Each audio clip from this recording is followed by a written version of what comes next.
ولذلك يمين الغموس، يمين الغموس واحد يحلف ومن بعد تقدر تتوب، ما تقدرش تتوب، لازم حتى تعاود تسلكها مع الانسان اللي ديت له حاجته بالحلف.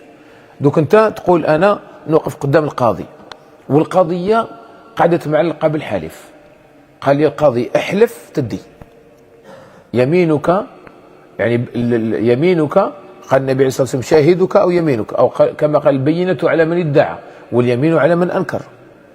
اتصور انت يجي انسان يحلف ويقول لك القاضي خلاص انا هذا الانسان لقينا بلي ما عندوش دليل بلي الارض تاعو، احلف ان انت نعطوك الارض تديها ملايير دراهم كبار وانت تحلف وعلى بالك بلي ماشي تاعك، تقول انا دوك نحلف ونسلك قدام القاضي وندي هذيك الارض ولا ندي هذاك الشيء هذاك ومن بعد نتوب، ندير حجه ونتوب ونستغفر ربي وكذا، ويك ربي يغفر الذنوب جميعا، جميع الذنوب يغفرها ربي وانا نتوب.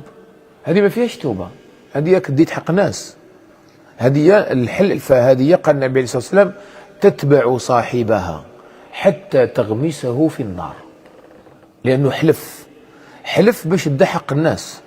كذلك المنافقين يحلفوا باش يتخذوا ايمانهم جنه، الحلف تاعهم يديروه وقايه، وكل حلف اتخذ وقايه كان سببا في الدخول الى النار.